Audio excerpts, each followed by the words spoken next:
Halo kawan-kawan, berjumpa kembali dengan saya Janter Syanturi. Terima kasih telah menyaksikan acara ini. Dukung terus channel ini agar lebih banyak orang diberkati. Kawan-kawanku, saudara-saudaraku yang terkasih, pada hari ini kita akan kembali belajar kebenaran firman Bapa Yahweh yang saya pelajari dari perjalanannya Raja Daud. Ya, saya beri judul firman hari ini dengan jangan kehilangan fokus. Ya, orang yang kehilangan fokus itu sudah pasti salah arah. Banyak orang yang kehilangan fokus, yang tidak memposisikan dirinya terhadap objek yang ditujunya. Oleh karena itu, saudara-saudaraku yang terkasih, tetaplah pada fokus yang telah ditentukan oleh Tuhan kepadamu dari semulanya. Ya, saudaraku yang terkasih, sejak kita dilahirkan di dunia ini, tentu ada tujuan Tuhan bagi kita. Kita tidak semata-mata hanya dilahirkan begitu saja. Coba saudara bayangkan, mengapa saudara dibesarkan atau dilahirkan di keluarga yang sekarang ini? Seperti saya, mengapa saya dibesarkan di keluarga Syanturi?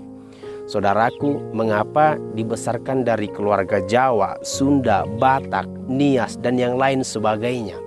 Pasti ada rencana Tuhan. Rencana Tuhan dalam hidup saudara adalah mengubah keluarga saudara, mengubah hidup saudara. Semuanya tujuannya adalah untuk mempermuliakan Tuhan. Bukankah dari pertama manusia diciptakan itu dengan tujuan untuk mempermuliakan Tuhan? Untuk kita bisa mempermuliakan Tuhan tentu ada fokusnya. Firman Tuhan berkata, firman-Mu adalah pelita bagi kakiku dan terang bagi jalanku. Kalau kita fokus pada kebenaran firman Tuhan ini, maka firman itu sendiri yang akan menjadi suluh, pelita, dan menjadi terang bagi jalan kita, sehingga kita tidak terantuk, sehingga kita tidak tergelincir atau tidak terjatuh. Karena apa? Karena ada firman Tuhan. Ya, Mazmur 26 ayat 3 berkata, sebab mataku tertuju pada kasih setiamu dan aku hidup dalam kebenaranmu. Demikianlah kata Raja Daud. Mataku tertuju pada kasih setiamu Tuhan dan aku hidup dalam kebenaranmu. Daud dalam perjalanannya dia selalu tertuju kepada Tuhan. Itu sebabnya Daud itu berani mengambil tindakan apa saja. Ya, bahkan dia melawan singa-singa, dia berani. Daud juga berani menentang bangsa-bangsa yang mencoba melecehkan Tuhan. Itu sebabnya Daud berkenan di hadapan Bapa Yahweh. Karena apa? Karena Daud adalah seorang yang fokus kepada tujuan Tuhan. Itu sebabnya dia berkata dalam Mazmurnya, mataku tertuju pada kasih setiamu dan aku hidup dalam kebenaranmu, kata Daud begitu. Sebab karena fokusnya Daudlah kepada Tuhan, dia tidak pernah tawar hati. Dia tidak pernah gentar sedikit pun. Hal ini terbukti dalam 1 Samuel 17 ayat 32 berkata, berkatalah Daud kepada Saul, janganlah seorang menjadi tawar hati karena dia, hambamu ini akan pergi melawan orang Filistin itu. Artinya, janganlah seorang gentar karena orang yang lebih besar. Pada saat itu perjuangan Raja Saul melawan Filistin. Ada seorang yang bernama Goliat. Daud gentar, Saul gentar. Dia tawar hati karena melihat apa? Karena melihat besar badannya Goliat tersebut. Karena melihat masalah yang besar. Apa yang kita lihat di dunia ini? Masalah yang besar yang membuat kita kecut. Apa yang kita lihat? Persoalan yang sangat tinggi yang membuat kita tawar hati. Enggak. Tetapi yang kita lihat adalah kebesaran Tuhan di dalam hidup kita. Bukankah Daud berkata kepada Goliat waktu itu, kamu datang menentang aku dengan membawa pedang, dengan berbaju jirah yang lengkap, tapi aku datang membawa nama Tuhan. Itulah fokusnya Daud. Nama Tuhan harus dipermuliakan. Saya percaya Daud melawan Goliat bukan karena iming-iming mendapatkan istri, bukan. Mendapatkan harta, bukan. Tetapi Daud berani kepada Goliat karena dia merasa Tuhannya dilecehkan. Karena dia merasa keyakinannya sepertinya diinjak-injak. Karena dia berkeyakinan penuh. Saudaraku yang terkasih, apakah kita berkeyakinan penuh kepada Tuhan? Sebesar apa keyakinan kita? Ada banyak orang berkata, aku percaya kepada Tuhan. Aku ini seorang Kristen. Tetapi melihat kekristenan dilecehkan, diam aja. Bahkan dengan iming-iming belas kasihan dari Tuhan berkata, ya udahlah, biarin gereja dibakar, biarin Kristen direndahkan, nanti Tuhan yang melawan. Padahal itu hanya perkataan saja. Bahkan tindakan untuk menginjil saja kadang-kadang kurang. Kita berkata biarin, Tuhan nanti yang membalas. Iya, memang Tuhan membalas semua perbuatan keji terhadap semua pelanggaran-pelanggaran yang diberikan kepada Tuhan. Tetapi apakah kita sebagai manusia sudah melaksanakan tugas kita sebagai pemberita Injil? Apakah kita sudah memenangkan jiwa sebagai Kristen? Apakah kita sudah menyatakan iman kita? Termasuk sering belakangan ini ada banyak orang bahkan berdoa mau makan pun lupa. Apalagi berdoa mau penyembahan, berdoa membangun mezbah. Yang berdoa mau makan, mau kerja, mau tidur saja kadang-kadang lupa. Ya, tapi kita berkata aku ini Kristen. Jadi saudaraku yang menyaksikan acara ini, percayalah saudaraku, kalau saudara berfokus kepada Tuhan, mengandalkan Tuhan, tidak tawar hati, Tuhan pasti memberikan anugerah, keberkatan yang kita butuhkan. Daud tidak tawar hati. Sebab orang yang tawar hati mudah menyerah. Di Bilangan 14 ayat 4 dikatakan, dan mereka seorang kepada yang lain berkata, baiklah kita mengangkat seorang pemimpin lalu pulang ke Mesir. Kejadian ini terjadi waktu pengintai-pengintai pergi mengintai tanah Kanaan. 10 orang berpikir pesimis. Orangnya besar-besar, tinggi, tentaranya luar biasa. Sehingga orang itu berkata apa? Ya udahlah, karena orang itu besar, kita buatlah seorang pemimpin lagi, lalu kita pergi ke Mesir, balik lagi ke Mesir. Artinya orang yang tawar hati gampang menyerah. Pada saat itu 10 pengintai itu tawar hati. Mereka melihat orang yang besar badannya sudah gentar. Mereka melihat persoalan yang besar saja sudah kecut hati.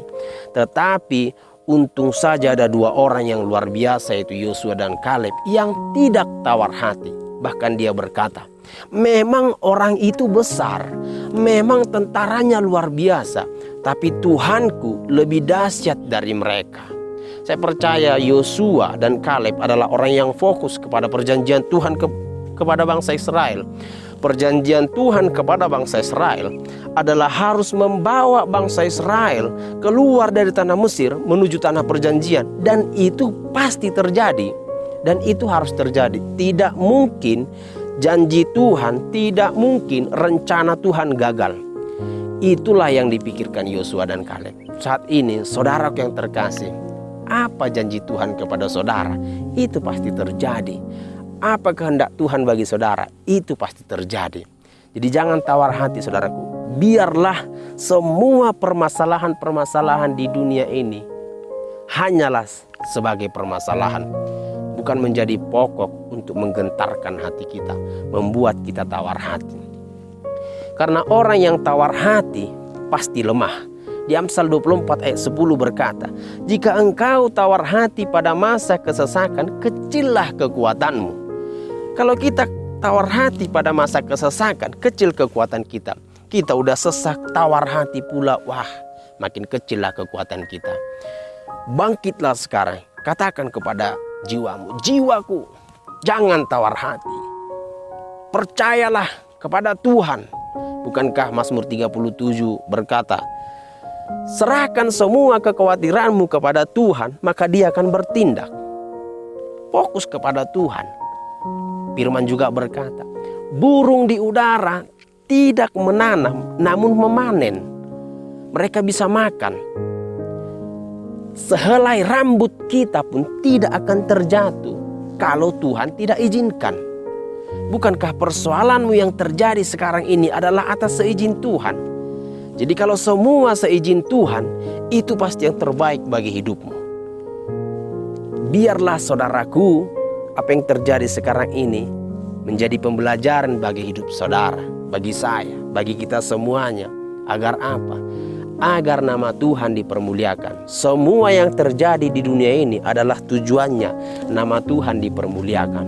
Ada satu kisah, Petrus masuk ke bait suci dan kawan-kawan, lalu ada orang bisu di situ. Lalu dia berkata, "Mengapa orang ini bisu?" Lalu Yesua menjawab begini, agar nama Tuhan dan pekerjaan Tuhan dipermuliakan. Jadi semua yang terjadi ini sekarang ini, termasuk saudara menyaksikan acara ini, adalah orang yang melakukan kemuliaan Tuhan. Jadi saudaraku, video ini adalah video yang sangat bermanfaat. Bagikan video ini agar banyak orang diberkati lagi, lebih kuat lagi hatinya, termotivasi lagi. Salah satu kekuatan Daud adalah Mazmur 25 ayat 21 dikatakan, ketulusan dan kejujuran kiranya mengawal aku, sebab aku menanti-nantikan engkau. Ketulusan dan kejujuran menjadi pengawal Daud. Jadi orang yang jujur, orang yang tulus akan menjadi pengawal kita. Marilah kita menjadi orang yang jujur. Supaya apa? Supaya kita terlindung dari bahaya. Supaya kita terbebas, terlewatkan dari hari sial. Oleh sebab itu, jujurlah dan tuluslah untuk hal apa saja. Karena itu akan menyelamatkan hidup saudara. Itulah yang menyelamatkan hidup Daud, tulus dan jujur. Ya, orang jujur pasti damai sejahtera. Mazmur 37 ayat 37 berkata, perhatikanlah orang yang tulus dan lihatlah kepada orang yang jujur. Sebab pada orang yang suka damai akan ada masa depan. Orang yang tulus, orang yang jujur ada kedamaian. Dan orang yang memiliki kedamaian ada masa depan. Perhatikan orang yang tidak jujur. Para pencuri-pencuri itu, iya kan? Anak ketika dia mencuri uang orang tuanya, misalnya 5.000 perak, ya, lalu ketahuan, bukankah muka anaknya jadi pucat atau dia jadi takut? Kenapa? Karena dia tidak jujur. Tapi kalau sudah jujur, pasti lega, pasti damai sejahtera. Karena itu adalah kekuatan baru. Saudaraku, pada hari ini saya punya tips buat saudara yang menyaksikan acara ini. Karena saudara, jika saudara menyaksikan acara ini dan melihatnya lalu membayangkan apa yang terjadi, wah, saya rupanya punya beban kehidupan, saya rupanya punya masalah. Ini tips saudara, jika saudara punya masalah dan sedang mengalami kemarahan, lakukan hal ini. Bercermin dan tersenyumlah sambil ingat apa penyebab kemarahan itu. Bercermin, coba lihat cermin, lihat cerminnya. Lalu tersenyum, coba tersenyum kepada cermin itu sendiri sambil ingat apa kemarahan yang menimpa saudara. Saya percaya saudara akan lega. Lalu kemarahan yang menimpa saudara, coba minta maaf terhadap kemarahan itu sendiri. Dan terimalah kenyataan bahwa saat ini saudara lagi marah. Yang kedua, berbicara dengan rohmu. Kita ini punya roh, tubuh, jiwa, dan roh. Jadi berbicara dengan roh. Mazmur 116 ayat 7 berkata, kembalilah tenang hai jiwaku, sebab Yahweh telah berbuat baik kepadamu.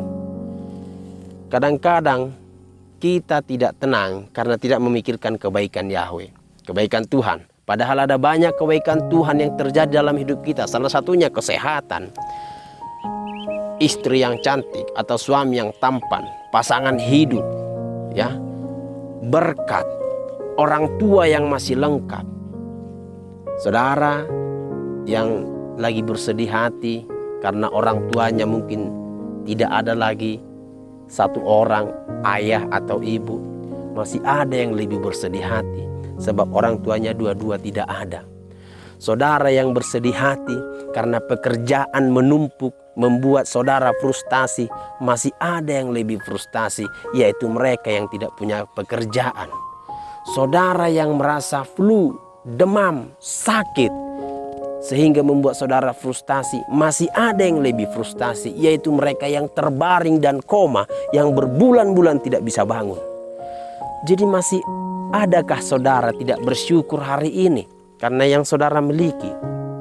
Saudara yang lagi bersungut-sungut atau yang lagi berkeinginan untuk memiliki sepeda motor atau mobil, percayalah saudara, masih ada orang yang bahkan sepeda pun tidak punya. Jadi jangan bersungut-sungut untuk hal yang tidak kita miliki. Jangan kecewa untuk sesuatu yang belum kita gapai. Tapi syukuri apa yang kita miliki. Syukuri apa yang telah kamu punya. Maka semuanya akan indah. Fokus kepada Tuhan. Fokus kepada rencana Tuhan dalam hidup saudara. Biarlah kiranya saudaraku yang terkasih, apa yang terjadi dalam hidup saudara menjadi suatu pelajaran dalam kedepannya, sehingga nama Tuhan dipermuliakan. Demikianlah kebenaran firman pada hari ini, pelajaran kita pada hari ini. Biarlah kiranya memberkati kita semuanya.